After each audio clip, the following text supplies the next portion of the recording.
আসসালামু আলাইকুম ওয়া রাহমাতুল্লাহ। আলহামদুলিল্লাহ ওয়াসসালাতু ওয়াসসালাম আলা সাইয়্যিদিল মুরসালিন ওয়া আলা আলিহি ওয়া আসহাবিহি আজমাইন। প্রিয় ভাইরা, আজ পৃথিবীর সর্বত্রই অন্ধকার। এই অন্ধকারের মধ্যে আল্লাহ রাব্বুল আলামিন মুসলিম উম্মাহর প্রতি অনুগ্রহ করে পাকিস্তানের সৈয়দ মোহাম্মদ কাসিম বিন আব্দুল কারিমকে স্বপ্নের মাধ্যমে যাবতীয় জ্ঞান দান করেছেন, যে আমরা মুসলিম উম্মাহ কিভাবে দুনিয়া এবং আখিরাতে সফলকাম হতে পারি এবং মুসলিম উম্মাহর সেই সোনালী ইতিহাস ফিরে আনতে পারি।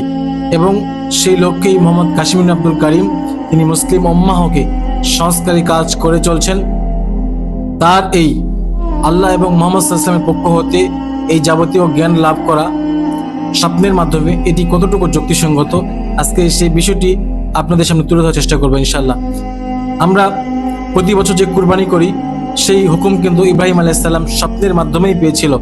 এরপরে ইউসুফ আলাইহিস সালামের জামানায় এক কাফের বাচ্চা স্বপ্ন দেখেছিল এবং সেই স্বপ্ন অনুযায়ী প্রস্তুতি নেওয়ার কারণে সেই জাতি দুর্ভিক্ষ থেকে রক্ষা পেয়েছিল।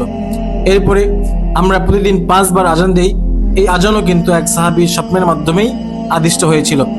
তাহলে আপনি প্রথমে বলতে পারেন নবীদের স্বপ্ন তো ওহী, এবং পরের 2টা স্বপ্ন হলো নবীরা সত্যায়িত করেছে।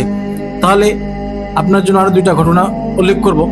ওমর রাদিয়াল্লাহু তাআলার সময় জানি তার খিলাফতকালে একবার প্রচন্ড দুর্ভিক্ষ এসেছিল এবং এক ব্যক্তির স্বপ্নই সেই দুর্ভিক্ষ থেকে রক্ষা পাওয়ার মাধ্যম হয়েছিল। এরপরে আমরা সকলে জানি তুর্কি বংশোদ্ভূত নুরউদ্দিন জঙ্গি স্বপ্নের মাধ্যমেই আদিষ্ট হয়েছিল যে কিছু ব্যক্তি মুহাম্মদ সাল্লাল্লাহু আলাইহি ওয়াসাল্লামের লাশ চুরি করার পরিকল্পনা করছে, এবং সেই স্বপ্নের মাধ্যমে আদিষ্ট হয়ে তিনি তাদেরকে ধরার জন্য মদিনায় যান এবং প্রকৃতপক্ষেই তারা মুহাম্মদ সাল্লাল্লাহু আলাইহি ওয়াসাল্লামের লাশ চুরি করার শেষ ধাপে রয়েছিল। কাজেই ইতিহাসের দিকে একটু নজর করলেই দেখা যায় মুহাম্মদ সাল্লাল্লাহু আলাইহি ওয়াসাল্লামের মৃত্যুর পরে এই মুসলিম উম্মাহর যখনই প্রয়োজন হয়েছে, মুসলিম উম্মাহর প্রতি যখনই কোনো গুরুত্বপূর্ণ বার্তা আসার প্রয়োজন হয়েছে বা আল্লাহ এবং মুহাম্মদ সাল্লাল্লাহু আলাইহি ওয়াসাল্লামের পক্ষ থেকে কোনো বার্তা দিতে চেয়েছেন গুরুত্বপূর্ণ মনে করে, তাহলে একটি মাত্র পথ খোলা রয়েছে, সেটি হলো সত্য স্বপ্নের মাধ্যমে। তাহলে এই ইতিহাস থেকে আমরা কি জানলাম?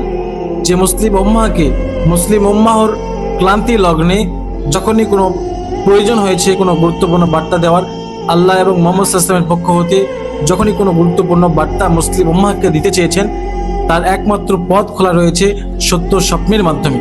কারণ আমরা জানি নবুয়তের দরজা বন্ধ হয়ে গেছে।